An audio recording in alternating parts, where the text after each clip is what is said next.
You are now listening to the sounds of Dr. B's Spot, a production of Bowden Enterprise Services, LLC.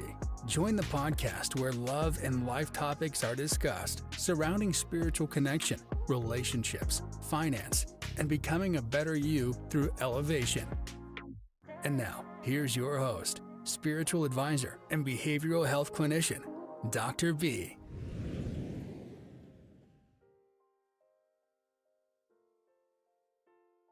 Welcome back to another session of Dr. B's Spot, Love and Life, the podcast where we talk about all things love, life, and spirituality. I'm your host, your spiritualist, your therapist, Dr. B. We are back in business and back in action. Thank you again for tuning in and listening to this content. It's always appreciated. Now, let's get to the disclaimer before we begin. I like to remind all listeners that the insights and perspectives shared on this podcast are not a substitute for personal, professional advice. If you find yourself struggling with any topics or crisis situations that we discuss today or any other time, please seek help from a licensed professional such as myself or one that you choose to have a consultation with. Now, let's jump right in and let's get today's topic started. We're going to take a deep dive into a topic that may hit close to home for some of you out there, just as well as myself. The topic today is called Biting the Hand That Feeds You. We've all have heard the saying, don't bite the hand that feeds you. But what happens when we find ourselves doing just that? In this thought-provoking episode, we'll explore the complexities behind this behavior and unravel the reasons why we sometimes push away the very people who we care for. In relationships, this behavior might show as pushing away a caring partner, loved ones, by rejecting their love or constantly finding fault in them. In the workplace, an employee might resent their supportive boss and respond with lack of commitment or dedication. Even in our spiritual journey, we may reject the guidance and wisdom from mentors or spiritual leaders. Those examples really highlight the complexity of this behavior. We'll also address how to break free from this destructive pattern and look at practical strategies to recognize, address, and heal the wounds that lead to biting the hand that feeds you.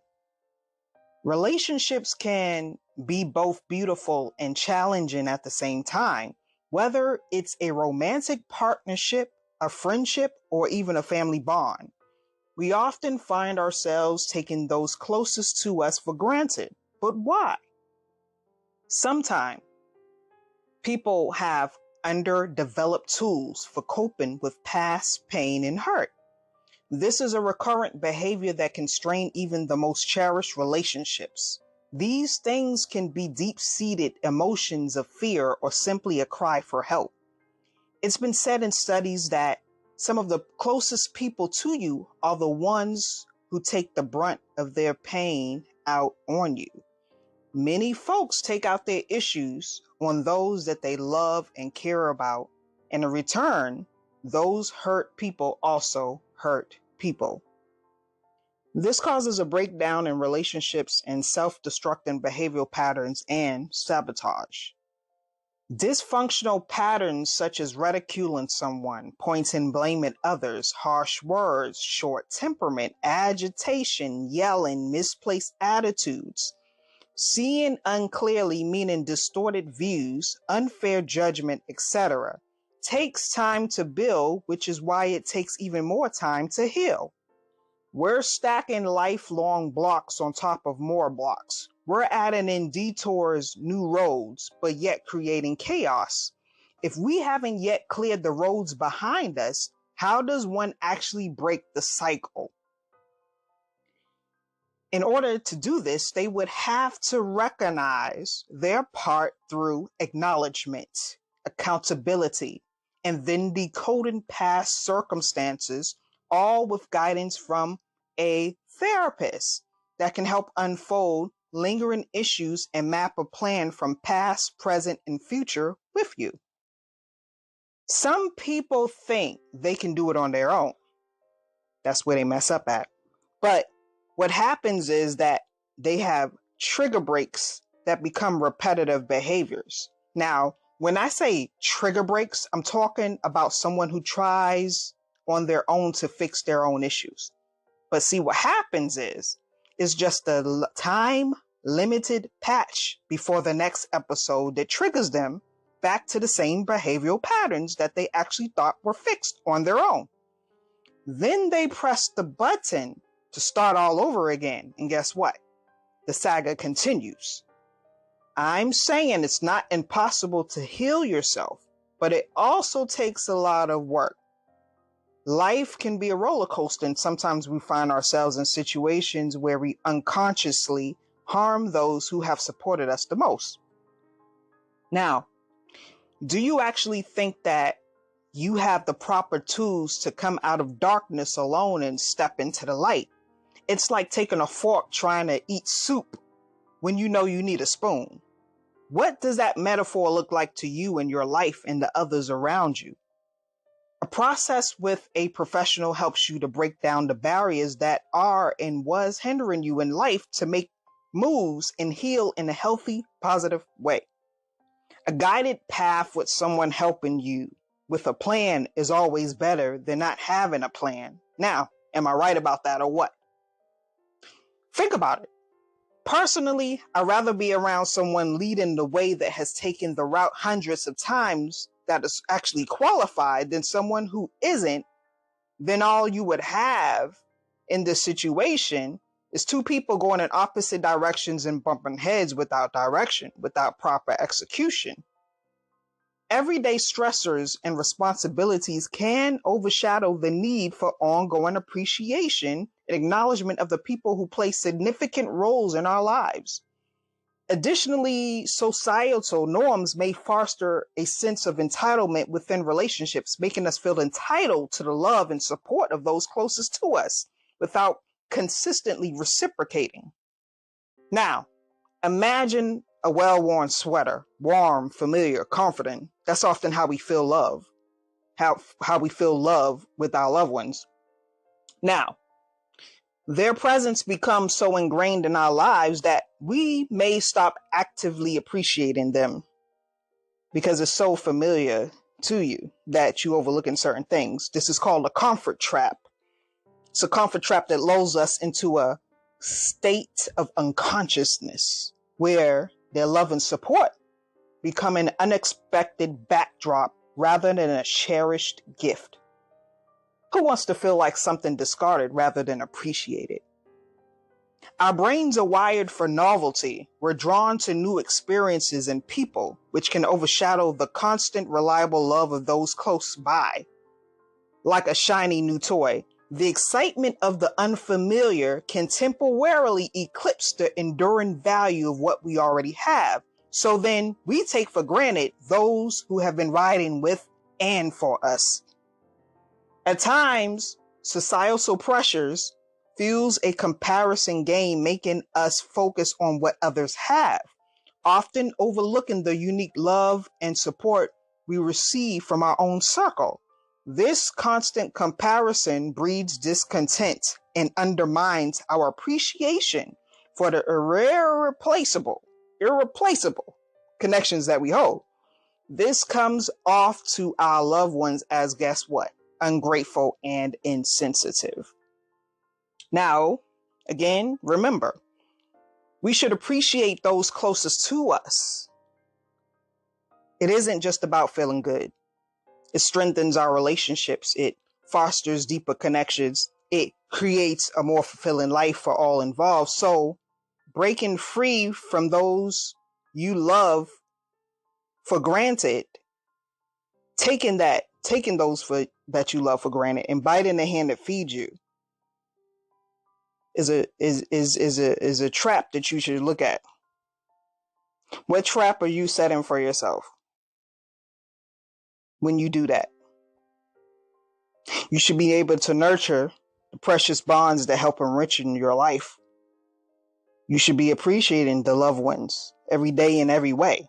So, to counteract this tendency, fostering mindfulness and gratitude in our daily lives is crucial. By actively recognizing and expressing appreciation for the small gestures and constant support from our loved ones, we can then strengthen our connections and prevent the erosion of the bonds that matter most. Now, here's 5 additional tips in breaking the cycle of biting the hand that feeds you. Number 1, mindful gratitude. Take a daily moment to appreciate specific things you love about your loved ones, big or small. Write them a note, tell them in person, or simply hold the thought with gratitude. When you do that, it comes out. So even how you change yourself from within, even if you don't vocally speak, internally, what's going to happen is the movement of change happens within you on how you deal with others outside of yourself. Number 2, quality time. Disconnect from distractions and truly engage with your loved ones. Listen deeply, share experiences, and nurture genuine connections.